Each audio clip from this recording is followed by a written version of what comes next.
Okay. All right. All right. We are live.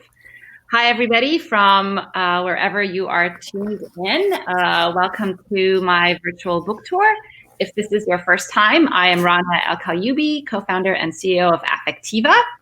We kicked this off a few weeks ago as I was launching my book, Girl Decoded, which has been out for a few weeks now, and people have started reading it and sharing what resonates with them, and the feedback has been really, really great, and I'm very humbled by all the positive stories that I'm hearing of people reading the book. So if you've read the book, please consider sharing a review on Amazon, Goodreads, Barnes & Noble, and any of your favorite book retailers. So today, I'm very excited to welcome my guest, Dr. Carl Marcy. We are going to spend the next 45 minutes or so talking about mental health, which is front and center for all of us during this global pandemic, and the role that technology and empathy play with mental health in relationship to mental health. So Dr. Carl Marcy is a psychiatrist at Mass General Hospital. He's an assistant professor at the Harvard Medical School. He's also founder and CEO of Interscope, which was acquired by Nielsen several years ago. And he's currently a senior mental health advisor to Ready Responders, and plays a number of roles, including being the chair and chief scientific advisor to Beyond Conflict. Carl and I think we met over 10 years ago at MIT Media Lab. We were trying to track down the very first time we met, but our universes have overlapped and we've crossed paths many times over the last few years. And we haven't quite pulled off a collaboration, right? But we aspire to. So again, very excited for this conversation to dig deep into what, the implications of this global pandemic on our mental health and our sense of, isolation, and how do we feel connected, and the role technology plays. So first of all, Carl, welcome. Well, thanks for having me, and greetings to your audience. Well, thank you. So first of all, how are you doing? I know you have twins at home. How's that going?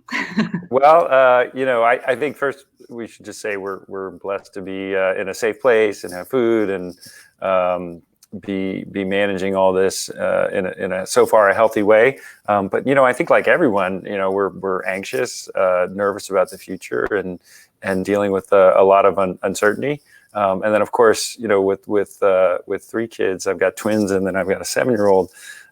Dealing with virtual education in school is a challenge, particularly for my wife, who's just doing a terrific job trying to juggle all of it and be a teacher, a caregiver, a wife, and a mother all at the same time. So even people who are doing well on paper are struggling in this crisis. So a lot of empathy for everyone. Yeah, absolutely. So you have a very interesting kind of path where you've intersected medicine and technology quite a bit. So tell us a little bit about your background. Yeah, so I'm very fortunate to have a very windy path in my career. But I started off after medical school and doing my residency training in adult psychiatry, getting very interested in the patient-doctor relationship, right? So what is it about the relationship between a clinician and a patient that has healing power above and beyond medications, surgery, and laying on of hands? And there was a growing literature both in terms of psychotherapy, but also in the placebo research world, where, giving people a sugar pill had outcomes comparable to an antidepressant. So if you look at the placebo response in the sort of 60s, when the first antidepressants came out, it was in the, roughly in the 40 to 50 range percent wise. Over time, over the 3 decades or 4 decades or 5 decades, the placebo response actually got stronger. Right, so it goes up to like close to 60, in some cases 65%. How does a sugar pill get stronger? Right, well, it doesn't. But what's changed is the nature of our clinical trials. They got more sophisticated. There were more human-to-human contacts, a lot more check-ins and follow-ups. And so I developed this sort of idea in my head that maybe there was a way in which the relationship that people have can generate healing power. And if so, and I think there was evidence the sexes did, how could that work? Right. So my academic idea was to try to understand from a brain and physiology perspective what the mechanism of two people connecting would be. And so that ended me in a world where I was using a lot of physiologic sensors and cameras and trying to behavioral code and understand at a deeper level, not just what people say, but what they're actually experiencing and how they connect with one another. And we ended up finding some interesting correlations with patients' perceptions of empathy. So the more connected the patient felt to their clinician, the higher their physiologic synchrony or concordance was, which was just really cool and exciting. Yeah, well, let's go there. So, my book starts with this proposition that we're living through an empathy crisis, and I think, that's causing a lot of, not the only cause, but we're seeing a lot of polarization on social media platforms and just, this lack of empathy and lack of compassion for others. So tell us more about, and I'm just like super fascinated by the work you've done, where you basically found that doctors who are more empathetic are less likely to get sued, right? Which I just find like really interesting. So say more about that. Well, there's a number of interesting correlations with empathy in the clinical world, right? So if you look at just medical students, they actually their peak of empathy is the first year, and over time they actually get less and less empathic. And on the surface, that sounds terrible, and you can be cynical about that. But what actually happens is as medical students learn medicine and they go through their training, they're acquiring more and more knowledge. And so they're using part of their brain capacity to focus on a differential diagnosis, looking at symptoms, trying to understand pathophysiologically what's happening with the patient. And all that bandwidth is taking away from their other capacities that we really are sort of born with and develop over time. Its ability to listen and resonate with one another. So if you take it with that lens, it's not super surprising that empathy drops. Now, the consequence of that, of course, is that it's precisely what a lot of people need. So if empathy has healing power, then we have to figure out a way to train clinicians and train other people to really have this power. So one of my colleagues, Helen Reese, has been really innovative in creating a curriculum for clinicians to restore some of that empathic ability. And it turns out you can train doctors to be more empathic. So it's very exciting work. So this is really interesting because I've been, especially during this pandemic, I've been really advocating for leading with empathy and empathetic leadership. And I love what you just said, like empathy has healing power. And I believe that that's true for a doctor, but it's also true for a leader, which we all are, right, in our communities and in our teams. Yeah, that is like very interesting. Well, one of my pet peeves about this epidemic is this phrase, social distancing, right? It's a terrible phrase, right? It really should be physical distancing. The last thing anyone needs is social distancing. And if you think about from a developmental perspective, right, at birth, humans are born with only 10% of their brain essentially developed, right? So 90% of brain development occurs after we're born. And if you think about it, you're a mother, right? So it's going to be about 18 years or so before we let our children off in the world. That's an extraordinarily long time. So we're essentially wired to connect with one another physiologically and neurobiologically, and it's a real need we have. And so the idea that a virus can force us to socially distance, I think, is actually wrong. What we need is physical distance from the contagion of the viral particles that we know are so concerning. But the last thing we need is to be socially isolated. I'll give you one other example I heard recently, which I think is we can all relate to. Is what do we do with prisoners who are really, really bad? We put them in solitary confinement. Right. Why? Because it's horrible, right? People get deprived of social contact, have all kinds of bad outcomes. And we know from the prison literature that actually it can have lasting effects. So I think the last thing we want is social distancing. Yeah. I think we should definitely rename it to physical distancing, because I find that in my world, and that's true for a lot of people I interact with, we're all craving this human connection. And we're going to come back to how does this human connection in a physically distancing universe translate to virtual environments. So hold on to that. We'll come back to that. But before we go there, this pandemic is challenging in all sorts of ways for all sorts of people. It obviously has health implications, but it also has, dire economic implications for many people, and that's causing a lot of stress, a lot of anxiety. Sometimes I find that that's true in my world too. Like sometimes it's really hard to get motivated and kind of have energy to get stuff done. So you are continuing to see patients through all of this. What are you seeing? What are the effects of this pandemic on our mental health? Yeah, well, they're extraordinary, right? I don't think anyone is untouched by this experience. And we talk a lot about flattening the curve of the rates of exposure and the diagnosis of the COVID, but also deaths, of course. But I think there's another curve we're going to have to work on, which is, flattening the curve of the mental health crisis that's happening. That's really going up. I'll tell you my experience with my clinical patients, many of whom I've seen for over 10 years, right? So these are people I know quite well.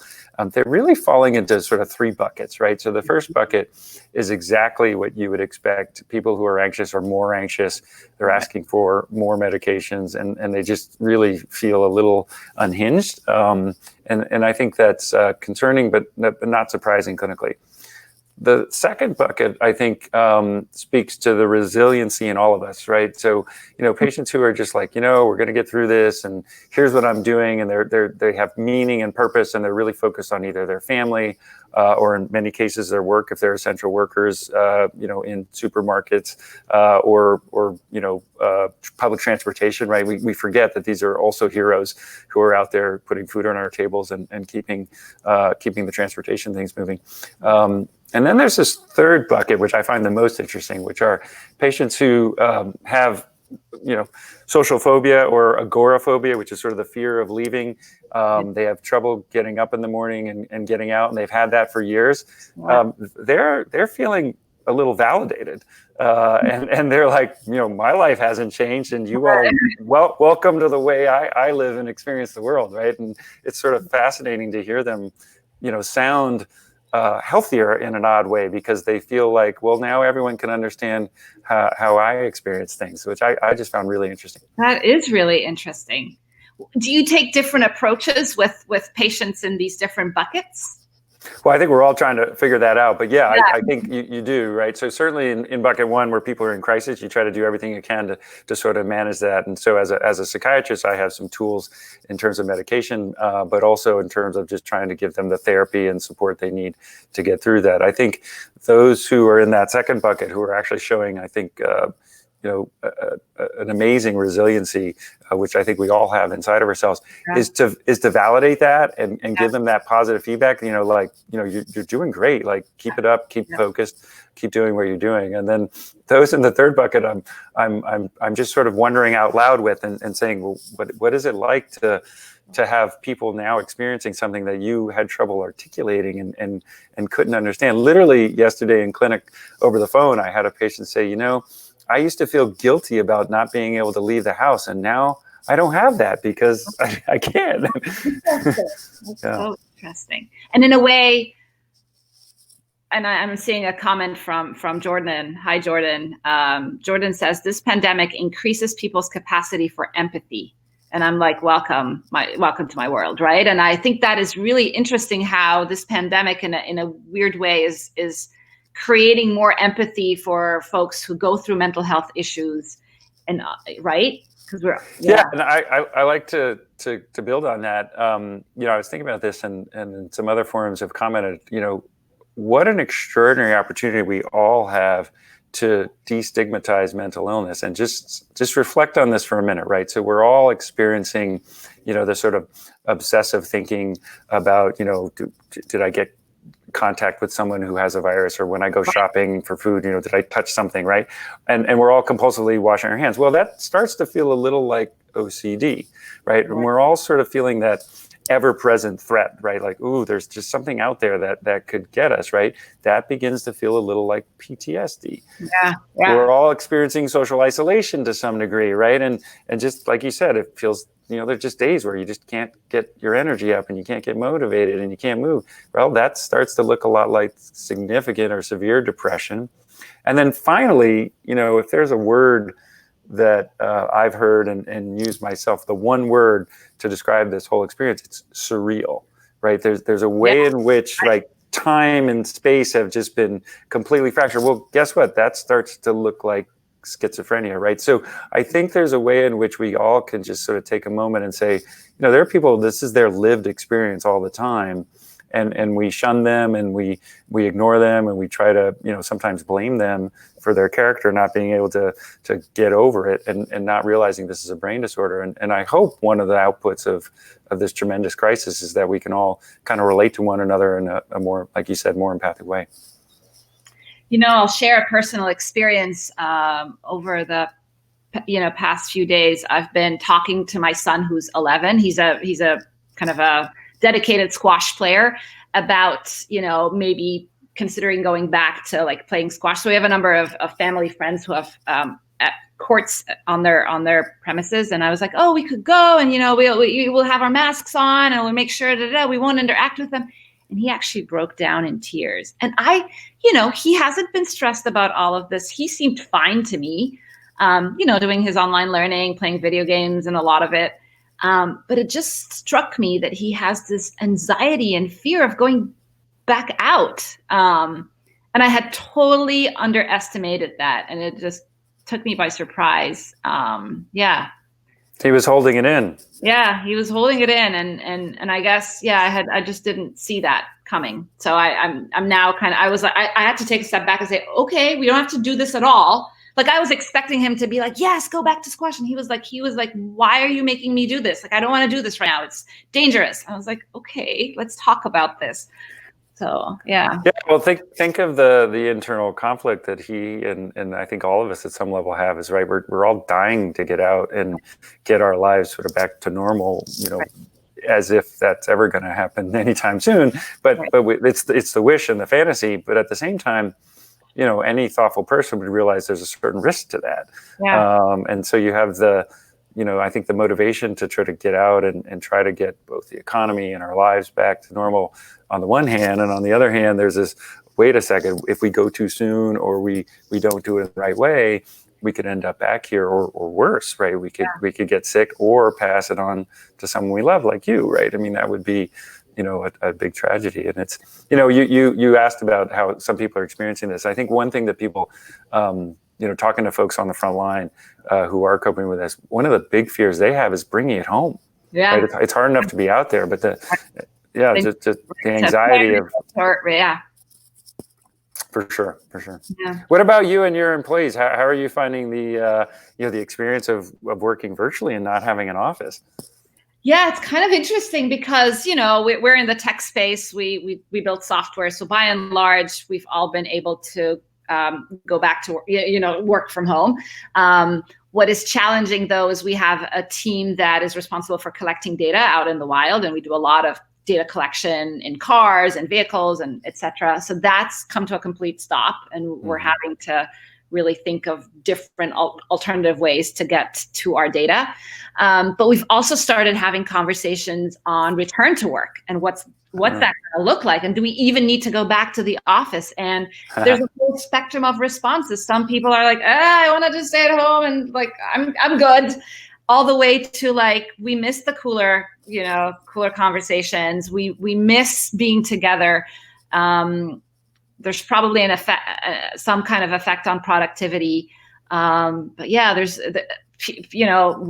parents with young children, that's really, really challenging in a lot of cases. So there's a whole spectrum and we're trying to really think very thoughtfully.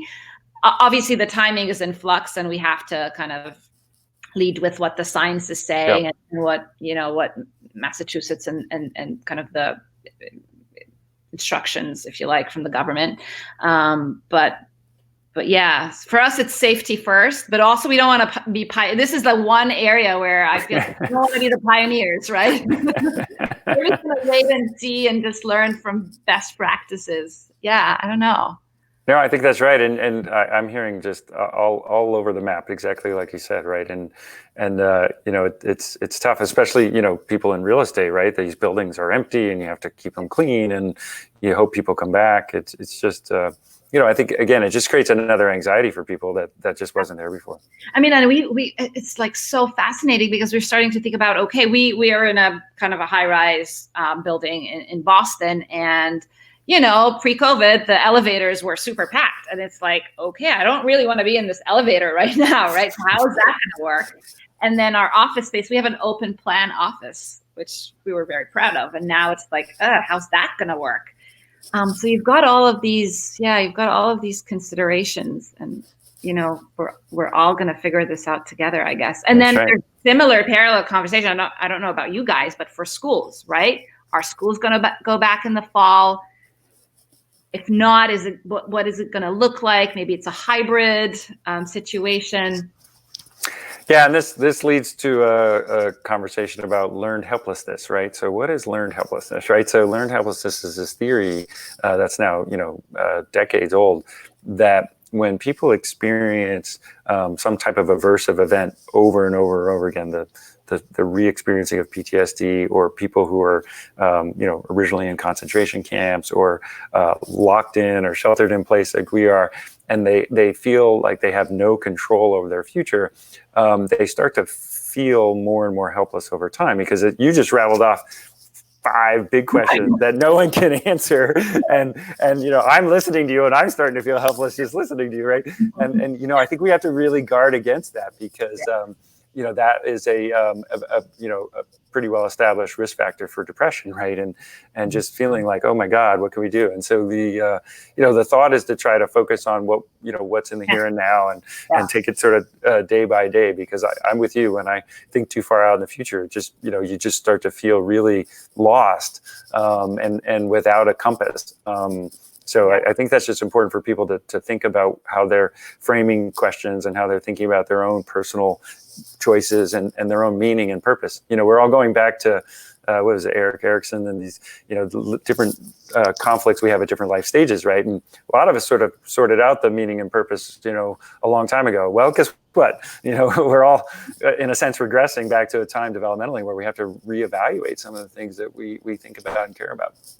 Yeah, absolutely. I'm finding that I am craving for this sense of purpose and meaning, and I'm finding that I'm asking a lot of questions, and you know, just being very, very open and vulnerable about these questions, and also, like, in how I lead the team, you know, I'm the first to say, you know what, today was a rough day. I had to, like, really give myself a pep talk. You know, I'm like, I'm gonna do this. Like, let's do it. You know, and so I find that I have to jumpstart myself, and then it's contagious, right? Like, once you do that, you're able to, you know, share the energy with others around you. So. Well, that's what makes you a great leader. You sort of build yourself up, and you try to inspire others to do the same. And I think that's part of what leaders need to do right now. Yeah. So we have folks from all over. We have people from Vancouver, Norway, Cairo, the US. A few people from DC are tuned in. So before I take some questions, you want to talk about technology? Yeah, let's talk about technology. Yeah, so you're in this amazing space, right? I've admired your work, and we've used Affectiva's product off and on over time, right? So you use computer vision to capture people's facial expressions, right? So when you think about a post-COVID world, like, what are the kind of applications you think about? Yeah, I mean, I think it's a really interesting time for our technology, because now, you know, we've been advocating for years, and kind of saying, you know, our communication is mediated by technology, and we need to really think about how technology affects that communication, the quality of it. As we continue to work virtually and connect virtually and learn virtually, I think there's a huge opportunity for our technology, and most relevant, I guess, to our conversation here is I think there's a huge opportunity in mental health. We know that there are facial and vocal biomarkers of things like stress and anxiety and depression and even suicidal intent, Parkinson's, autism. And we're all stuck in front of our devices, for better or worse, for many hours of the day. So could that, what if that provided an opportunity to capture your mental health, learn your baseline over time, and then as you start to deviate from that, it could, flag that to you, to a family member, to a clinician or a psychiatrist. So I'm really intrigued by the applications in mental health, and I'm curious what you think, because you've looked into that space as well. Yeah, and I think we're on the same wavelength, right? So, what an opportunity to take millions of people sitting in front of a camera, interacting with other people, to use technology to empower that. Look, I think that, you mentioned the empathy crisis, which, I think some people would argue predated COVID. And as technology has invaded our world more and more, particularly smartphones, and we use them more and more, people have argued, and I think there's pretty good evidence that it's starting to interfere with our ability to connect with one another. And I think part of the reason for that is that, the technology got ahead of our goals, right? So instead of us reacting to products and technology, it really should be products and technologies reacting, to our needs, right? So we need to think about how technology can empower us, not break us down, right? Yeah. So how can we turn the table on that and say, okay, well, instead of decreasing empathy, how can we use various technologies like emotional capture through computer vision to give feedback to make people more empathic? I think that's super exciting, and as we change our work environment, why not try to do that? Yeah, absolutely. So, so my mantra in the book and in my work is to humanize technology before it dehumanizes us. And I think the approach is very much what you said. That's funny. The approach is to take a very human-centric approach to how we think about these AI and technology in general, and how we kind of develop and deploy them. With empathy, I am just like super intrigued and dying to explore. What if we could build an empathy detector, right? Like you and I are, we've got our 2 video feeds right now. What if we were able to capture our facial expressions and kind of lay them out and look at the synchronicity, and kind of build some concept of empathy? I mean, in your patient relationships, how do you think empathy manifests? Like, what does it look like? Well, the one of the big takeaways from my research was that it's very hard to be empathic when you're talking. So one of the things we found is that therapists who talk a lot and don't listen tend to have fewer synchronous moments. And if you think about it, right, as I'm talking now, I'm thinking about what I'm saying at some level, and I'm focused more on what I'm communicating rather than watching your response to that. So I think, simple things like that, which is just, how much are you listening versus talking, right? I think the other thing that you might see is that when people are in synchronous moments, they do things like nod their head at the same time, right? Or smile at the same time, right? I think we would have high levels of empathy right now, because we're sharing ideas and our brains are resonating in a particular way. And I think, that's what gets a lot of people excited. But it's been very hard to measure. It's mostly only been measured in the lab. How do you begin to think about doing that at scale? So that we can all sort of get a better sense for how connected we are. I mean, look, I think this is one of the potential takeaways from this whole crisis is that we're all human.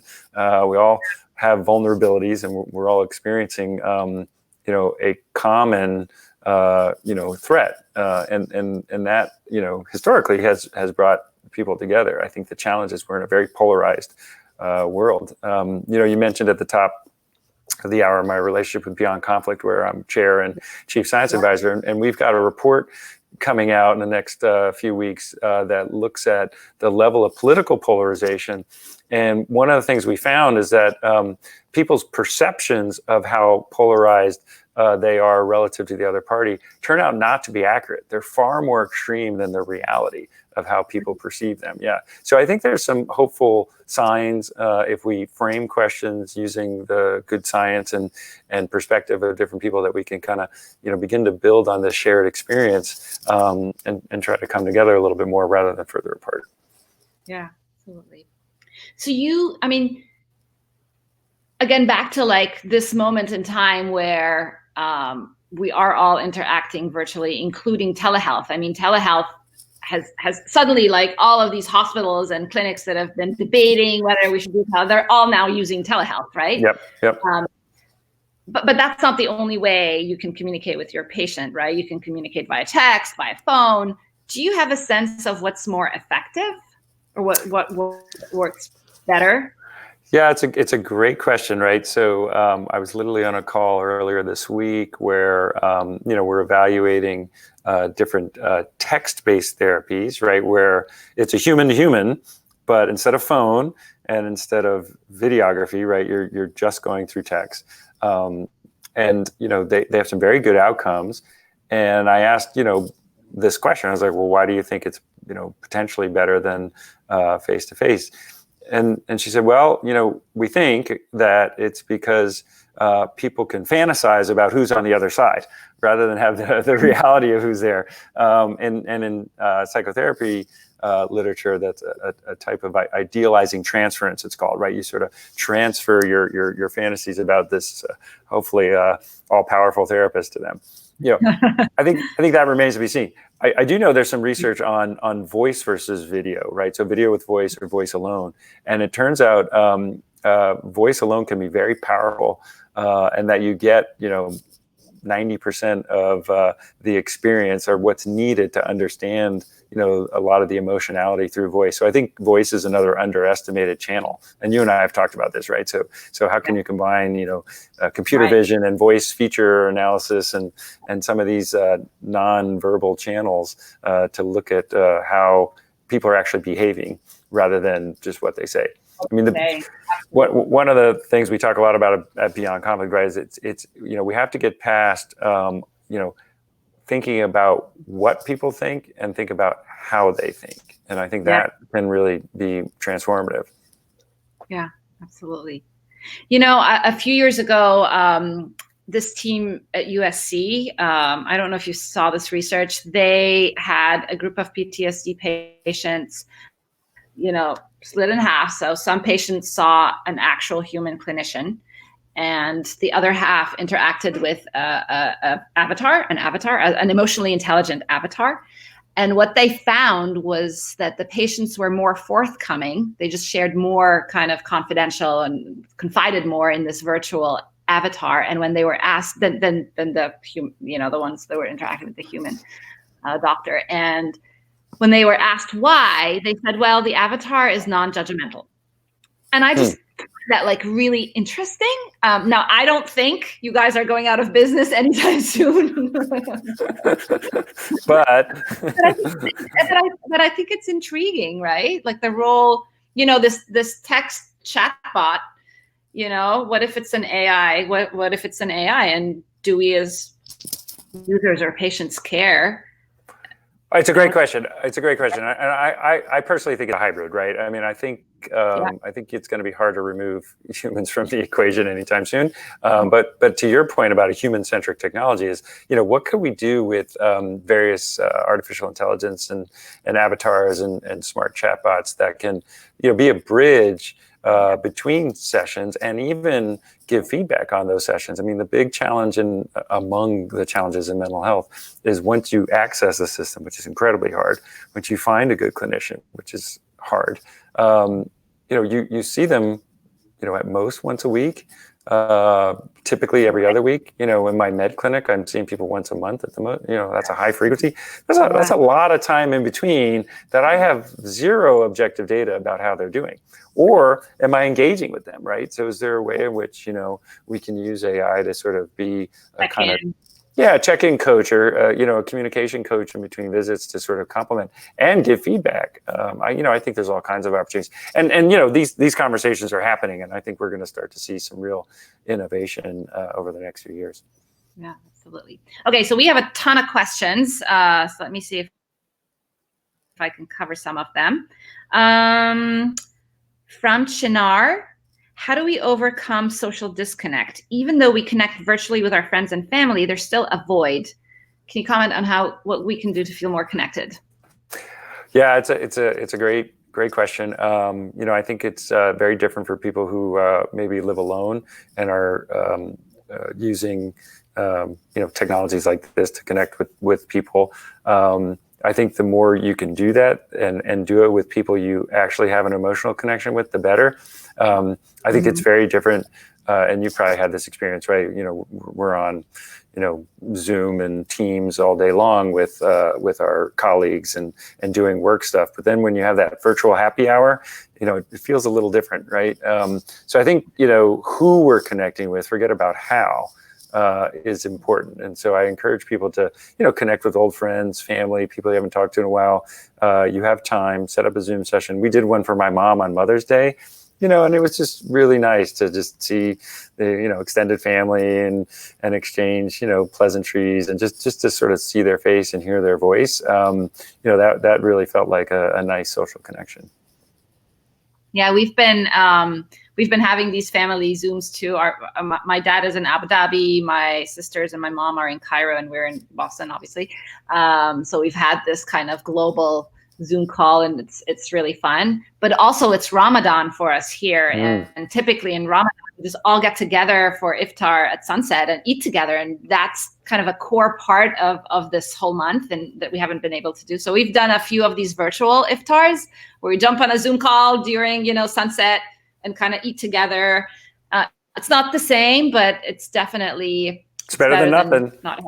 Yeah, you mentioned the twins. We had they had their birthday in April, and we did a virtual Zoom party, and we had a music teacher play some music, and people saw each other, and they had a blast. It's not the same.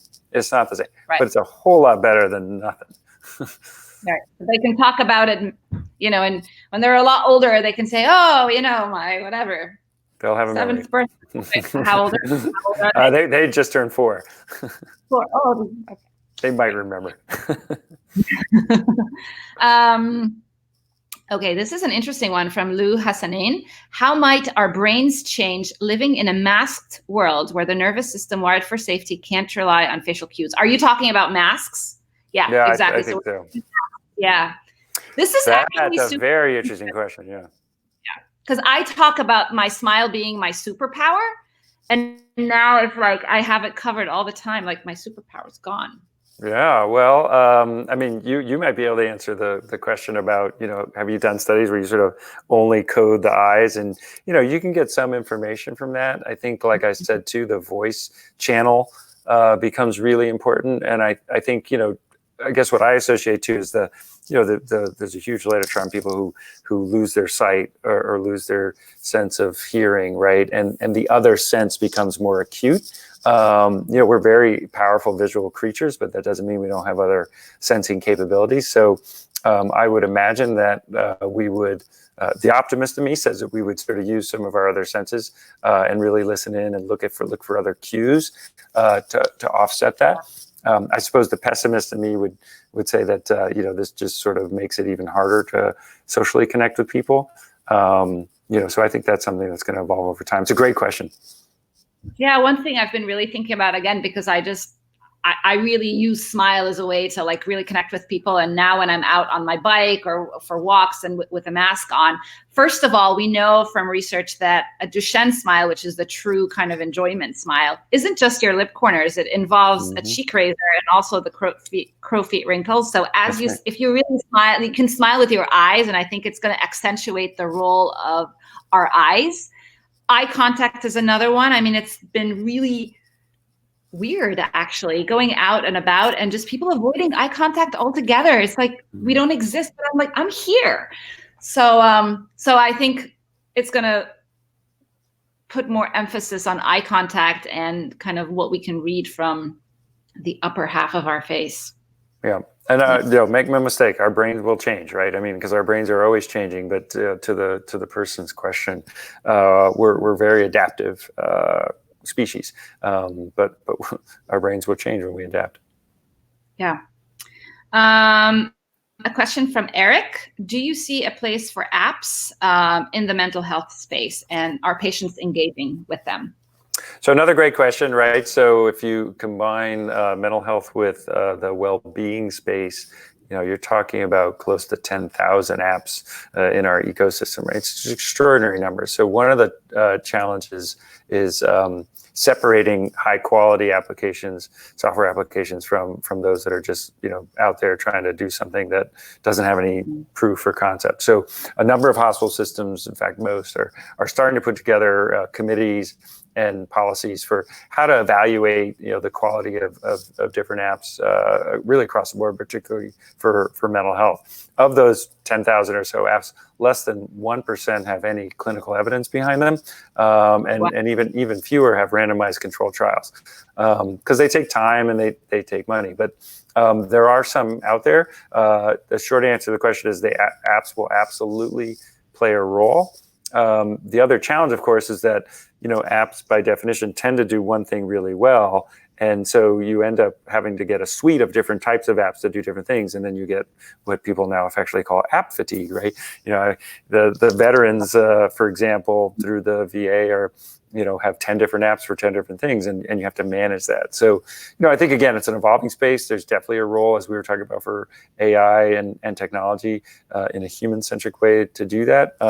I just don't think, the so-called killer app has emerged to dominate the mental health space, but clearly therapy via an app is an emerging space, and there's some high quality apps out there that we're going to see more and more of, because there just aren't enough therapists out there to handle the coming wave. Yeah. A comment from Stephen Locke, who's an MD. He's the Chief Medical Officer at iHope Network.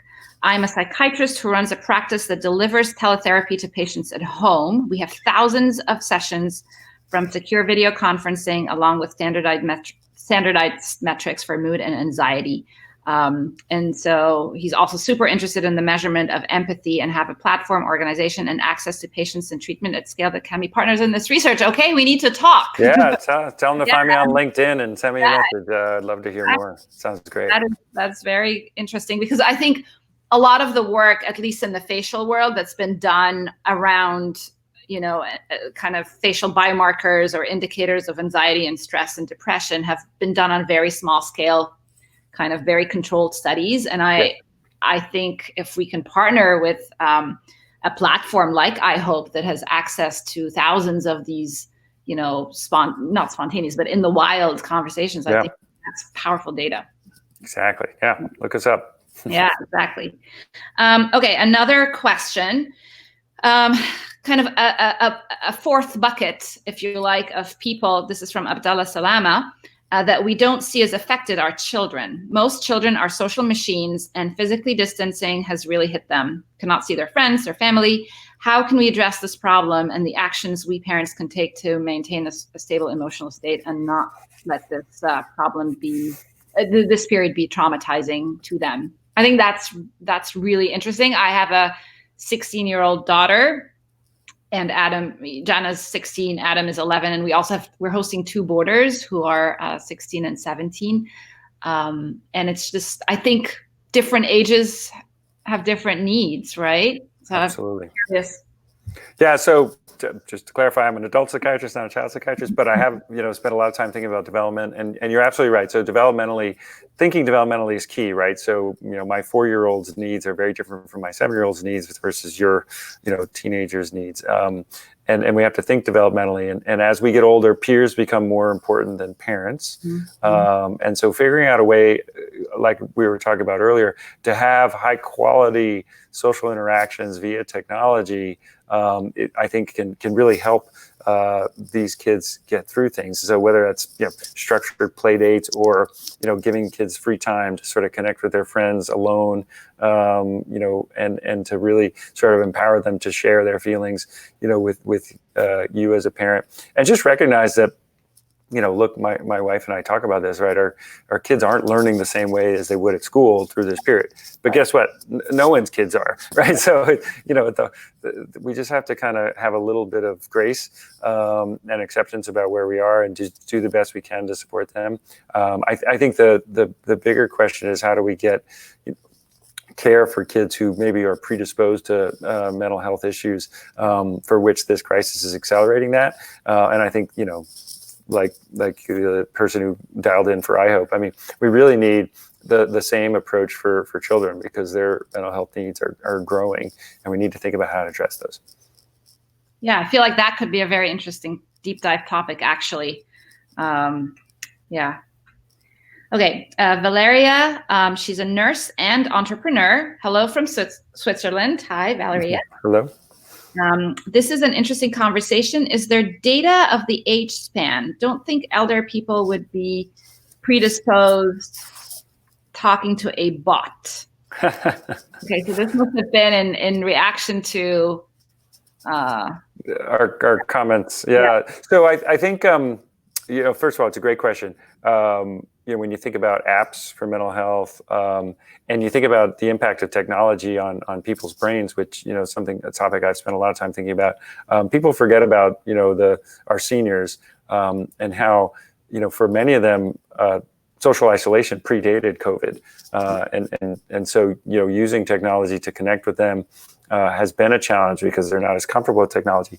I think one of the benefits of this, and I can speak for my 84-year-old mom, who is now on Zoom, right, and that was just not even conceivable a couple months ago. I think a lot of people who weren't comfortable with technology, like telehealth and video connections, are now more comfortable with it. So I think there's going to be a lot more experimenting, and we've all learned a whole new set of skills. And so, again, I like to think of that as a bright spot in all this. Yeah, and I think we're going to see a lot of innovation. I know that there are a few companies looking into how to gamify a Zoom call, if you like, with, between grandma, and the kid, right? Like what kind of, right? What kind of, almost like a third party not arbitrator, but a third party conversation manager, right? That can be a conduit for, suggesting topics for conversation, or using virtual reality or augmented reality to create more of a shared experience. I think we're going to see a lot more innovation. Yeah, and you can look online too. I mean, people are doing some really creative things with Zoom and other channels like that. Socially, started with the virtual happy hour, but it's evolved to virtual game playing and sharing entertainment and other things. I mean, I think we just have to be a little creative about how we set experiences. It won't be the same, but again, it's a whole lot better than sitting at home alone and getting caught up in your own thinking. Yeah. Interesting kind of question from Mikey Taylor, co-founder of NeuroJoy. Interesting to think about the effects on the ventral striatum, yeah, and the neurons. Which part, right? So yes, I mean, I think in terms of empathy, there's no question, the mirror neural system, has a role, because that's part of what it does. It tries to understand how one brain understands another brain. I think in terms of the reward centers, which the ventral striatum is a key part of, we're all sort of experiencing a new kind of reward, and it's, I think personally diminished. So we get a dopamine release when we have social interactions. There's been studies with the number of likes on an image actually correlates with the amount of activity in the reward centers of the brain, particularly for teenagers, which is part of why, people say social media is addicting, because it might actually be. So as we sort of adapt in this environment, it's really important to think about self-care. Like, what are the things that give you enjoyment, whether it's exercise or meditation or, anything that gets you excited, do more of that, right? Because we need as much of that natural reward as possible. Otherwise, you run the risk of what happened in the Great Depression and other different crises, where substance abuse, alcoholism, and other addiction behaviors can come up, because the reward system crave a reaction. So looking for natural rewards over sort of unhealthy rewards, I think, is really important.